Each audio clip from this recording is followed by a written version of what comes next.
What's going on, everybody? Welcome back to the channel. Today we're going to be going over the Exodus Crash Grandmaster Nightfall. This one's not too bad, but this is going to be a nice load and build out that'll make this one pretty easy for you. So I'm going to be rocking a well. I'll have false promises, a Cartesian coordinate with Vorpal, and we're going to bring out the Lament and dust it off because it's actually quite good with this particular Nightfall. If you haven't used Lament in a while, this is a good time to bring it out. The revved consumption is really nice to keep you alive, and it allows me the ability to not have to rely on passive guard, and I can run some other things. I'll be rocking a charged with light build, so I'll have protective light, I'll have taking charge, I'll have anti-barrier auto rifle. I'm going to be rocking Phoenix Protocol, double arc resist, and a reactive pulse, quite helpful. I'll have charged up so I can have an additional stack, and then I'll have particle deconstruction and focusing lens. Focusing lens works really great with the well. So we're going to have stand up here with another well warlock. He'll be rocking a Ticcus divination, an auto rifle, and another sword. He'll have the falling guillotine. And Styles is going to be rocking a Shadebinder Warlock. He'll have a Ticcus Divination, a Blinding Grenade Launcher up top, and he's going to have a Linear Fusion in his heavy slot. Overall, great team synergy here, and you're going to find that this is going to make this Nightfall really easy and manageable, and you'll find that after a couple of runs, you can really start to push this time down. So let's kind of take a look at it. So at the start of this particular Nightfall, the pikes are really the most dangerous thing you have to watch out for. Ticcus does a really nice job taking them out. You can usually get them in a couple of explosions if you just do the quick shot and then an ADS. It takes them down pretty quick.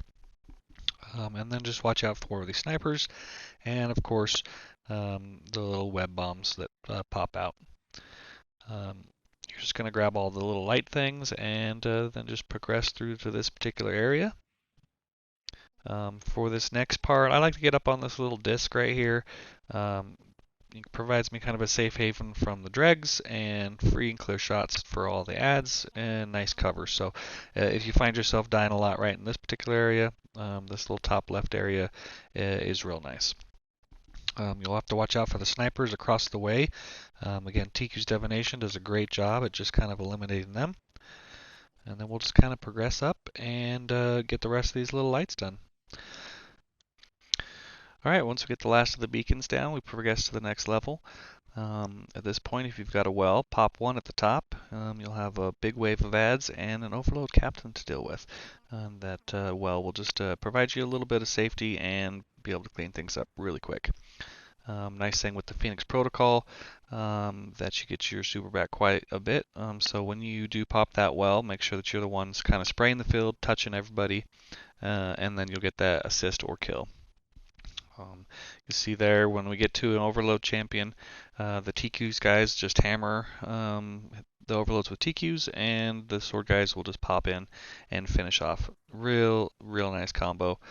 Makes those things that are usually really annoying and difficult to deal with just kind of really easy. Once you progress to the next level, you'll have a couple more overloads. Again, we'll just melt those with the swords and Ticcus. And then we get to the first area that's kind of problematic, and that's the plate room. But if you go just nice and steady and easy, you'll see how quick and easy it is. Now for this particular room, we will kind of live to the left. So when you first pop in, we're going to just kill all the ads. You'll have two overloads and a bunch of ads and stuff. Watch out for the grenades. They can hurt. That's where that double arc resist really does help. And it'll keep you safe quite a bit. Make sure you, if you're the Shadebinder, you're popping those turrets out as best you can and just keeping everything frozen. And then we just call out, which overload we're working on, and I'll go in and start taking out all of the ads best I can.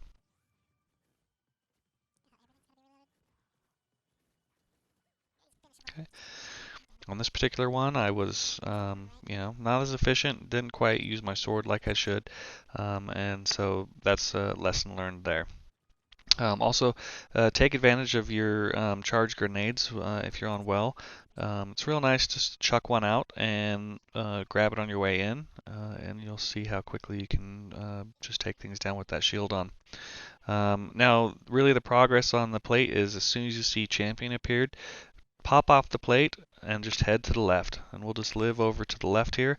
Most of the time, the ads don't ever come up to your level as long as they funnel over to the left. That was really the only time that we've ever had an overload champion just right there. And we were a little slow on getting our well down. We just got to make sure that we're quicker on that.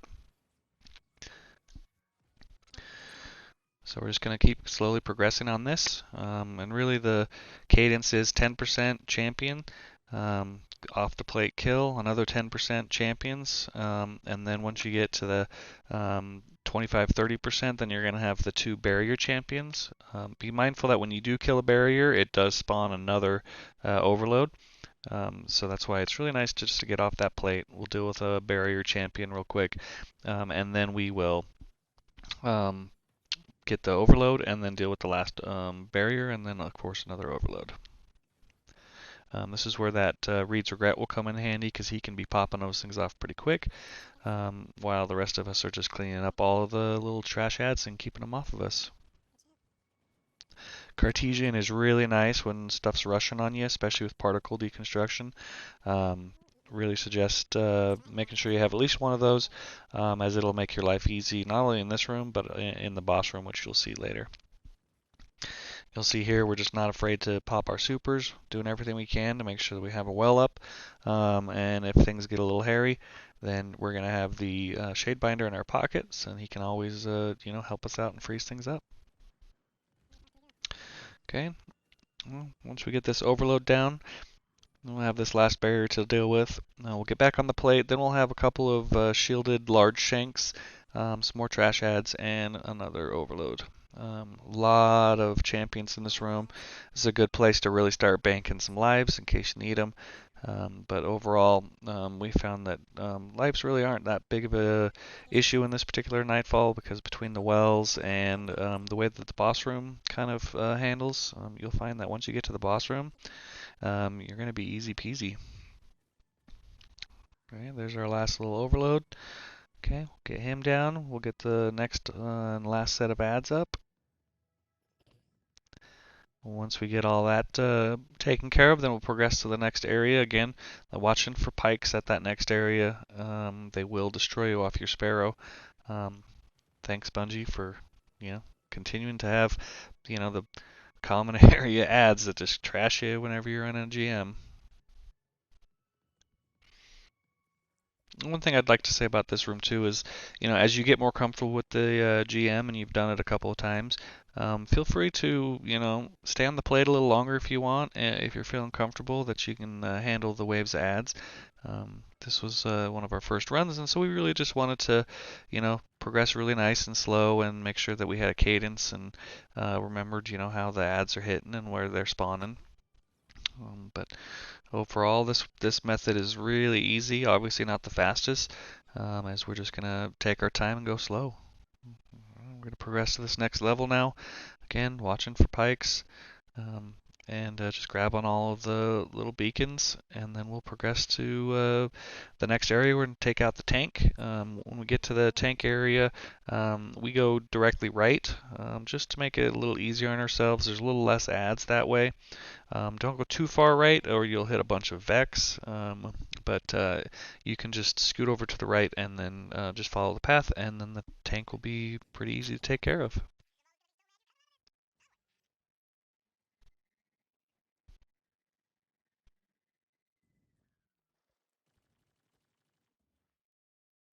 You don't have to kill these ads. I just felt like I needed to stop and take care of them, but it wasn't necessary. You could have just zipped on by past them. So that path right there to the right, don't take that. You will definitely get melted by the Vex that are at the top. Over here, we're just going to quickly take out, there's 3 ads. One of them's a sniper, and then we can just destroy the tank.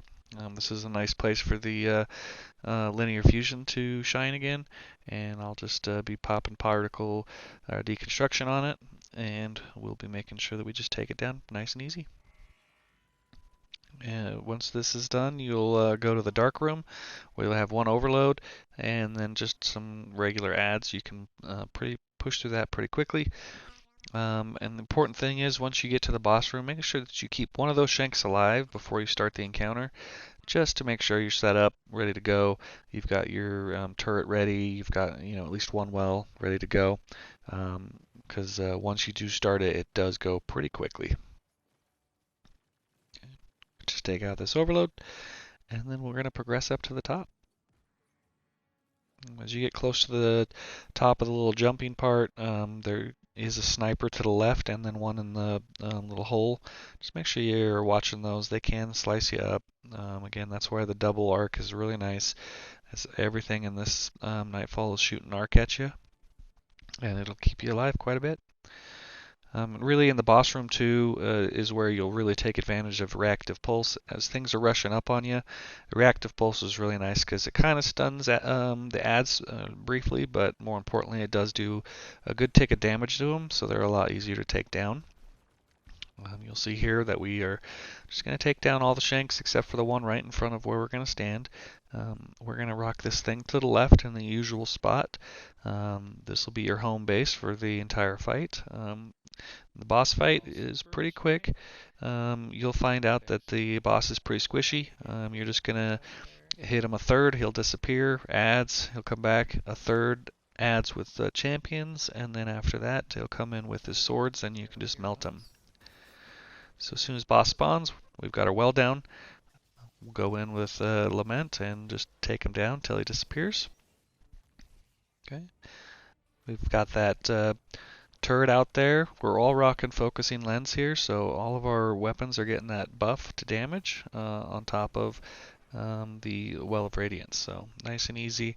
You'll see I'll take advantage of Cartesian coordinate when the boss is at range.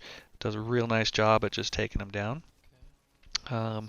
As we progress, you'll see we kind of move a little forward with our wells, and that helps us get the boss to just come up on us a little bit more. Between the two Ticcus divination and the Cartesian coordinate, the adds are really easy to take down. If you find yourself in a situation where you don't have a well ready to go before the next boss, hold on to one add. Don't be afraid to just hold on to one add. Just make sure that you have that well. The wells are going to save your life and keep you alive because the boss can one-tap you, and he hurts pretty good. So you see here, we just waited for a second until I was close, and then now we can take him out.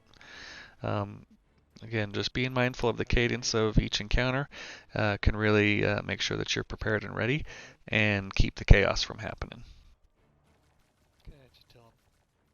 Okay.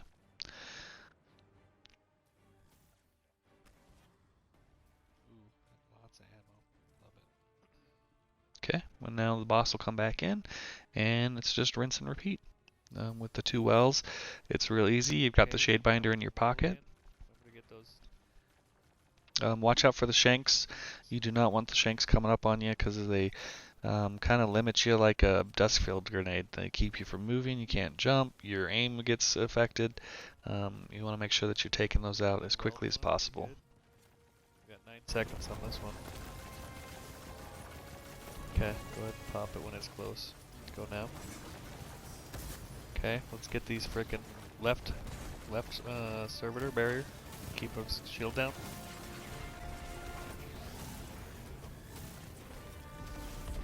Okay.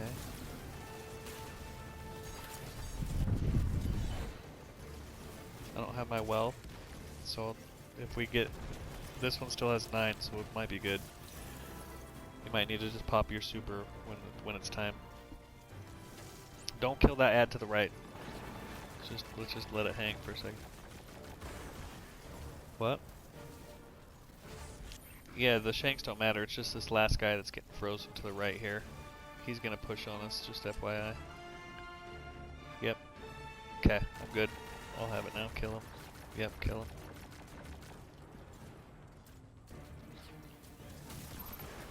Okay, he's down.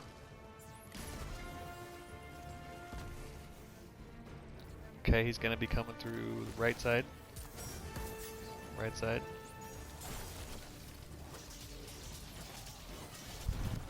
lay into him with whatever you got. Nice, okay. Here's a little divine protection. Kill this guy. Okay, that's it. And that's the GM Nightfall, boys. That's and girls, thanks for watching. Give us a like and subscribe if you like the content, and good hunting, Guardians.